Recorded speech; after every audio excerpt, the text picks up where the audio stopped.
Selamat pagi. Baik, kita akan bicara tentang eh, desain dari penelitian dan kedokteran berbasis bukti atau evidence-based medicine. Yang pertama adalah desain penelitian. Apa sih yang dimaksud dengan desain penelitian? Desain penelitian itu adalah model struktur yang sistematis yang memandu bagaimana penelitian itu dijalankan. Mulai dari pengumpulan data, kemudian analisis data, kemudian interpretasi dari data di dalam penelitian ilmu kedokteran. Nah, itu sudah ada metodologinya. Jadi kalau kita sudah memilih suatu jalur, maka sudah ada strukturnya. Ya, kita ingin uh, melakukan observasi saja atau kita mau melakukan intervensi ya. Kalau ada intervensi berarti kita melakukan eksperimental ya. Jadi desain eksperimental. Kalau tidak ada intervensi, kita melakukan desain observasional. Nah, penting untuk memastikan bahwa kita menggunakan desain yang tepat untuk menjawab pertanyaan yang tepat. Ya, karena dengan desain yang tepat kita akan memastikan validitas, reliabilitas, dan generalisasi kemampuan untuk bisa digeneralisasi dari pertemuan dari penelitian tersebut. Ya, karena penelitian itu spesifik sebenarnya, kita akan melihat bahwa apa yang kita teliti itu harus mampu untuk bisa diterapkan pada kelompok yang serupa atau kelompok yang sama seperti subjek penelitian kita. Ini yang kita sebut sebagai kemampuan untuk bisa digeneralisasi. Ya, dan penting juga untuk memahami bahwa pasien kita belum tentu sama persis dengan penelitian yang atau hasil penelitian tertentu, ya. Dan karena itu kita perlu melakukan seleksi ya atau selektif. Nah, nanti itu akan kita bicarakan implementasinya pada evidence-based medicine. Ya, nah, ada kelompok besar dari atau kategori 5 kategori besar ya penelitian-penelitian di bidang kedokteran, yaitu kita bisa bicara tentang ilmu dasar, biasanya eksperimental ya. Kemudian kita bicara observasional, ya bisa deskriptif atau analitik, bisa betul-betul intervensi, itu experimental studies ya. Kemudian juga ada penelitian ekonomi dan penelitian yang meneliti atau menggunakan penelitian-penelitian lain sebagai asupannya, sebagai masukannya. Ini kita sebut sebagai meta-analisis atau systematic review. Jadi kita menilai atau meninjau hasil penelitian-penelitian lain. Dan masing-masing memiliki kelemahan dan kekurangan dan kelebihannya. Ya, kita sering menentukan atau menjelaskan, oh ada grade, nanti kita jelaskan di belakang apa yang dimaksudkan tingkat atau derajat keyakinan kita atas suatu hasil penelitian. Nah, jadi ringkasannya desain penelitian itu ada yang di gambar sebelah kanan ini, yaitu yang pertama pertanyaannya ada intervensi nggak? Kalau ada intervensi itu berarti eksperimental. Kalau tidak ada intervensi kita sebut observasional. Nah, kalau dia hanya membandingkan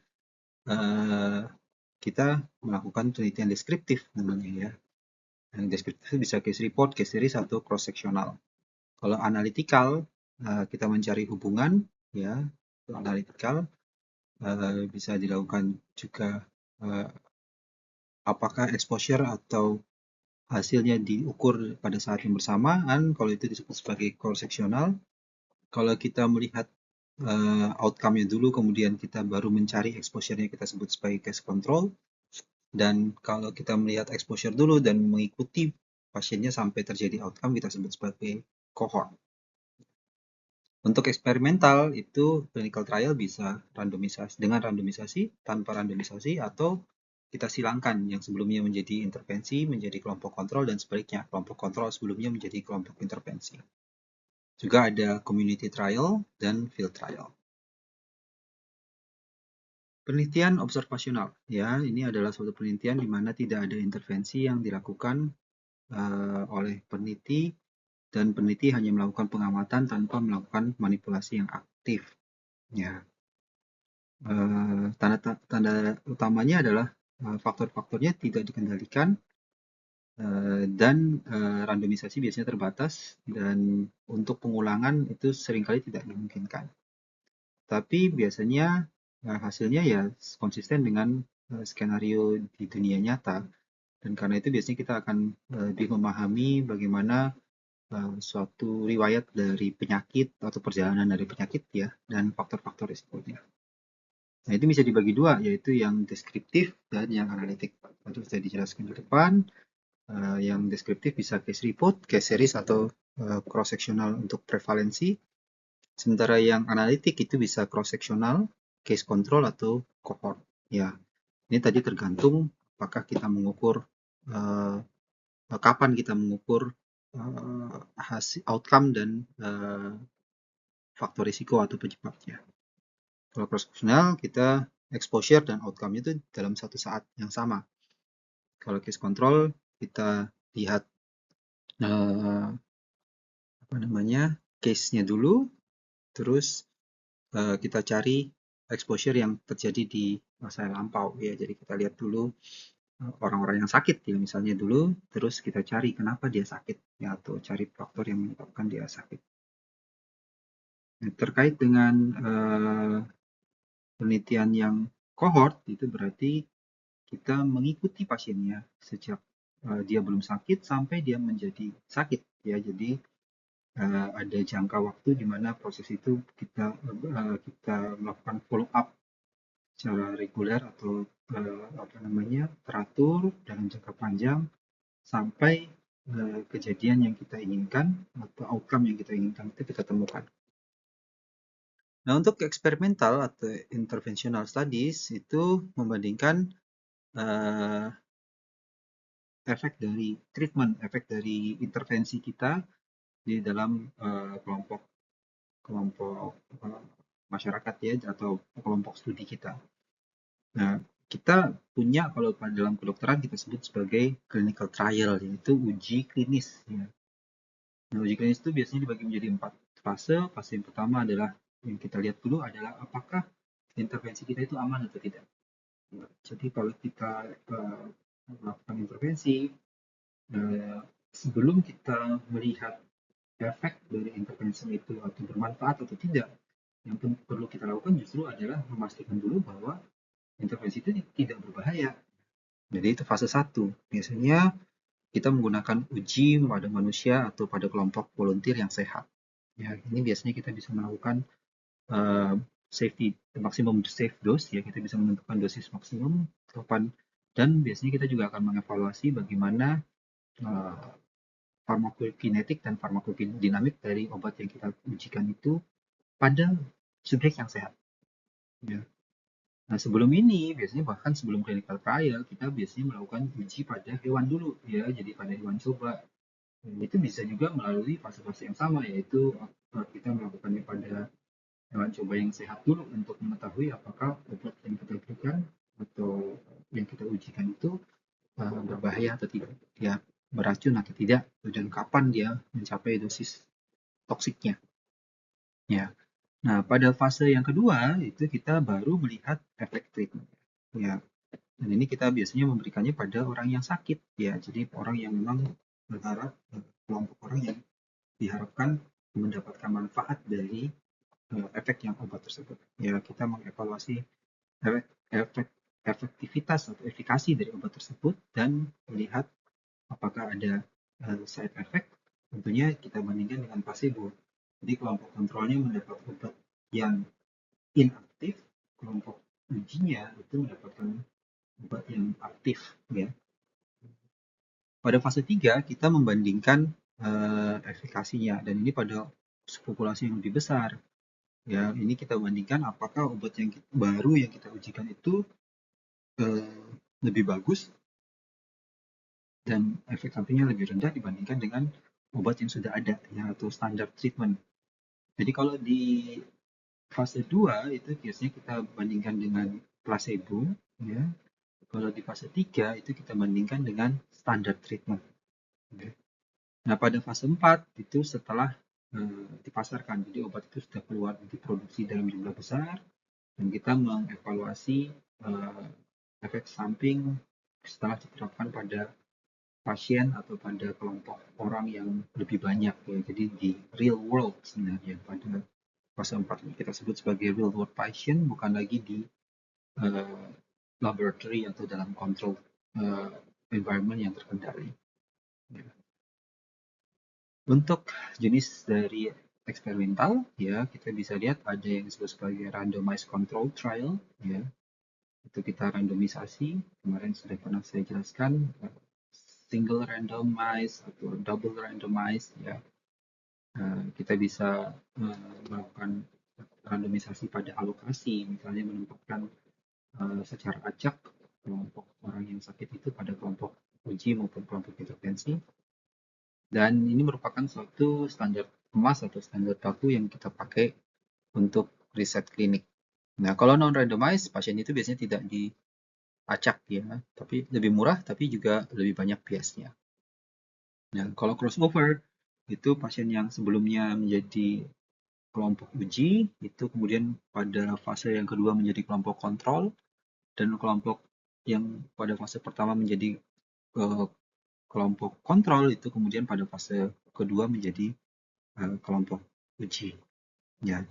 Nah, bisa juga kontrolnya pasiennya sendiri ya. Jadi self control study, misalnya pasien itu pasien yang sama, tetapi kemudian kita ukur beberapa kali ya. Jadi sebelum operasi, kemudian sesudah operasi pasien yang sama. Ini kita sebut sebagai self control study. Kadang-kadang juga kita sebut sebagai pre-experimental study.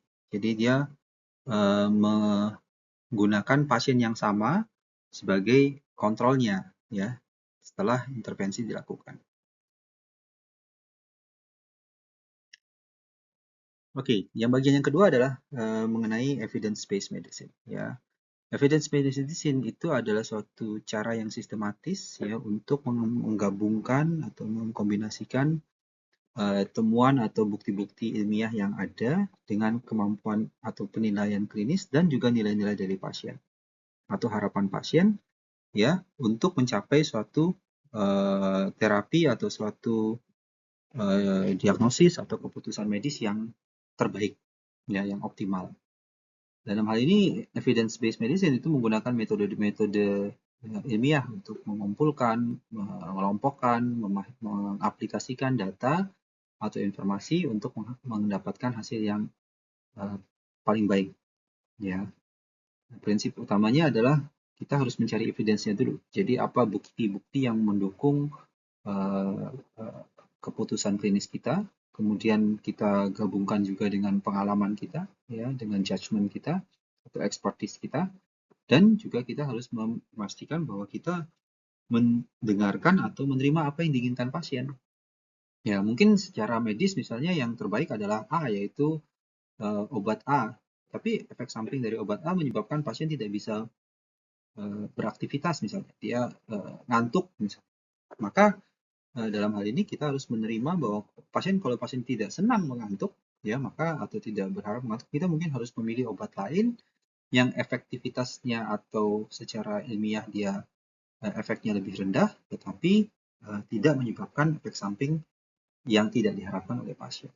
Jadi ada 3 komponen, yaitu best research evidence. Ini yang penting ya, kadang-kadang kita terjebak, evidence-based medicine itu hanya mencari best research evidence. Ya, tidak benar. Ini hanya salah satu dari komponen evidence-based medicine. Yang kedua adalah clinical expertise. Jadi tetap bahwa evidence-nya tidak cukup. Anda harus menerapkan kemampuan klinis Anda, ya, karena kita harus mendapatkan pengalaman gitu.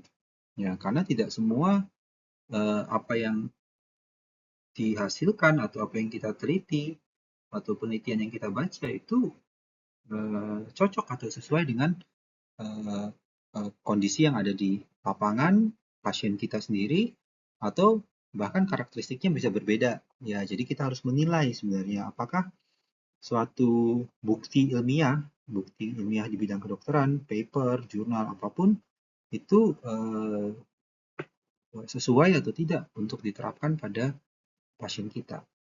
Yang ketiga adalah nilai-nilai dan keinginan dari pasien sendiri. Tadi yang sudah saya jelaskan di depan, ya kalau obat itu efek sampingnya adalah mengantuk dan pasien tidak ingin mengantuk atau tidak boleh mengantuk, maka kita harus mempertimbangkan untuk mengganti obat lain. Meskipun kita tahu bahwa obat yang pertama tadi itu adalah yang paling efektif. Nah, apa 5 langkah dari evidence-based medicine? Yang pertama adalah Anda harus menciptakan atau membuat pertanyaan dulu. Ya, pertanyaannya harus ada. Jadi, formulate a clinically relevant questions. Ask. Ya, harus pastikan dulu bahwa ada pertanyaan yang dapat dijawab, ya, yang bisa dijawab. Biasanya kita menggunakan struktur yang kita sebut sebagai PICO, yaitu patientnya bagaimana, intervensinya apa, pembandingnya apa, dan outcome-nya apa yang ingin kita lakukan. Nah, ini harus ditanyakan dulu PICO-nya. Kita formulasikan PICO, ya, untuk memastikan bahwa ada pertanyaan yang bisa dijawab, ya, karena menciptakan pertanyaan sendiri itu sebenarnya sudah setengah langkah untuk mencapai jawaban. Ya, baru kita bisa cari gitu, karena kalau pertanyaannya sendiri tidak jelas, tidak ada gunanya atau sulit sekali mendapatkan bukti yang kita inginkan. Yang kedua, baru Anda mencoba untuk mencari best available evidence, ya, acquire, ya. Gunakan cara-cara studi database yang benar, ya, kita bisa pakai PubMed atau pakai yang sekarang lebih banyak kita bisa gunakan AI, ya. Cari penelitian-penelitian yang relevan, systematic review yang relevan, panduan-panduan klinis yang relevan, yang berhubungan dengan pertanyaan yang sudah kita formulasikan di langkah pertama. Nah, yang ketiga adalah melakukan appraisal atau critical appraisal.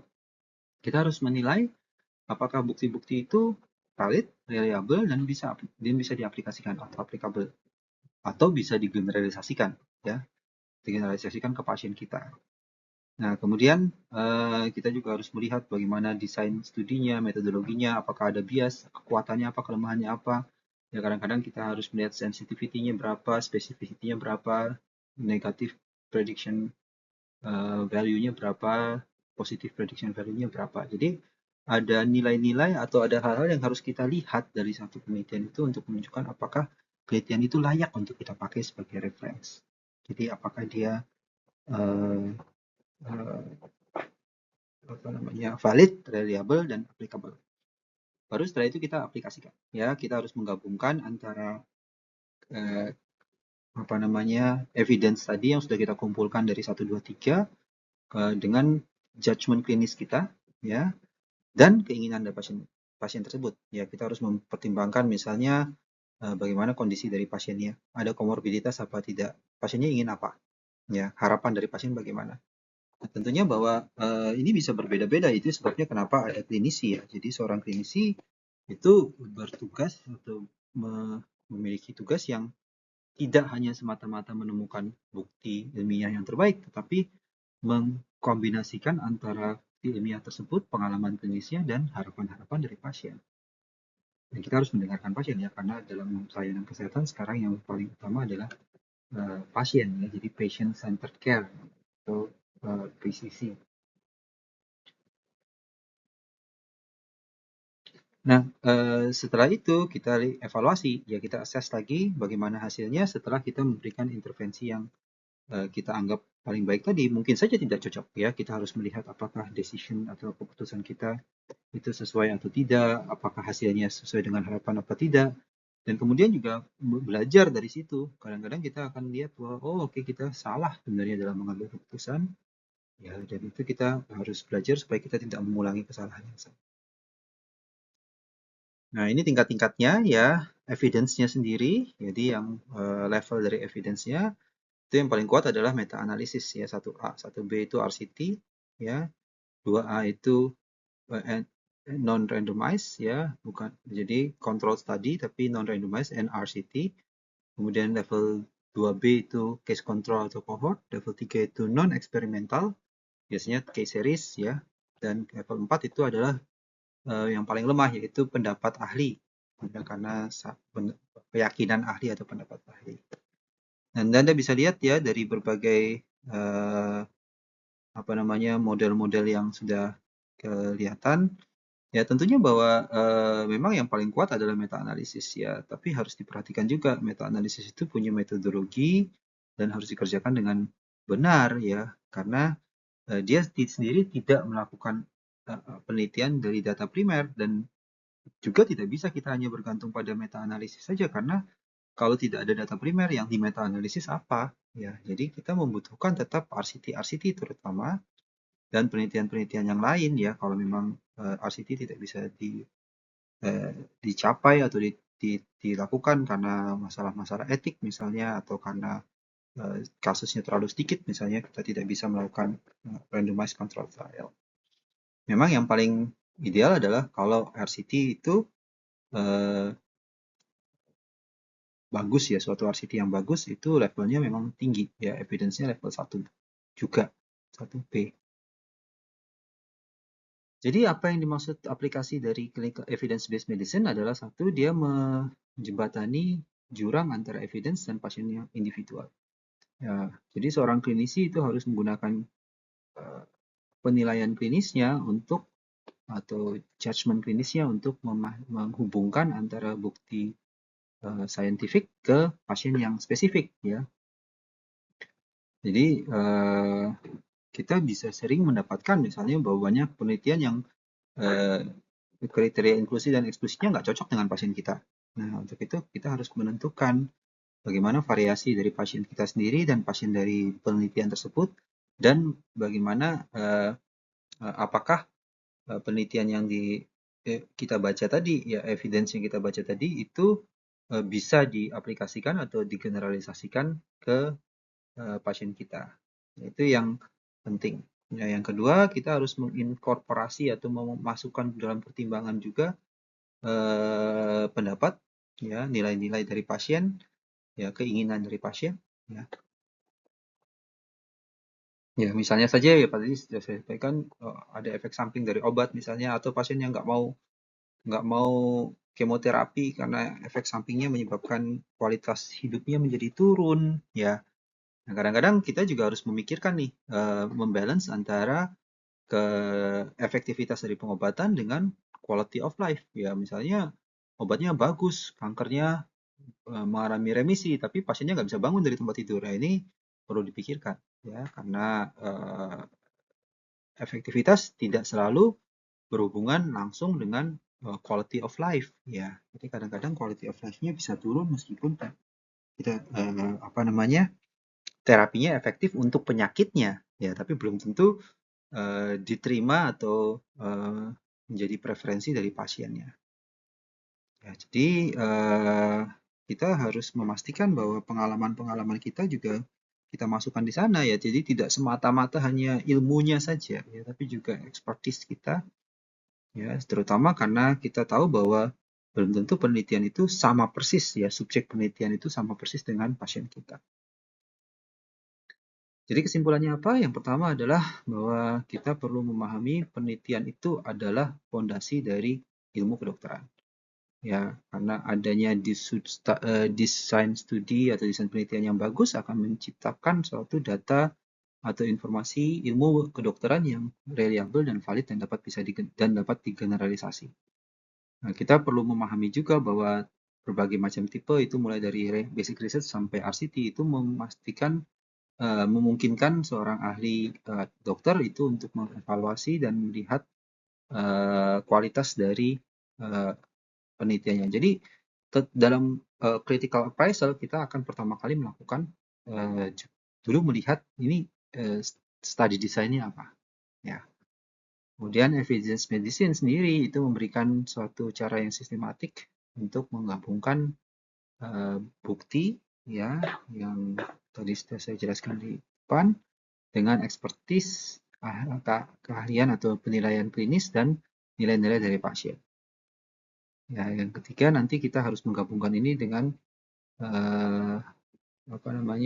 pelayanan yang dipersonalisasikan ya. Jadi setiap pasien itu personal atau tidak sama karena karakteristiknya berbeda-beda. Nah, dengan memahami keduanya, maka kita bisa membuat keputusan yang istilahnya scientific ya, yang ilmiah dengan juga memperhatikan keinginan pasien dan memperhatikan juga tipe dari pasien kita ya, jadi karakteristik khusus dari pasien kita. Dan karena itu keterampilan untuk melakukan evidence-based medicine inilah yang diharapkan bisa muncul dengan juga kemampuan untuk memahami jenis-jenis penelitian. Saya kira itu yang bisa saya sampaikan. Selanjutnya nanti akan ada tugas-tugas yang perlu diselesaikan untuk mata kuliah ini atau mata pelajaran ini.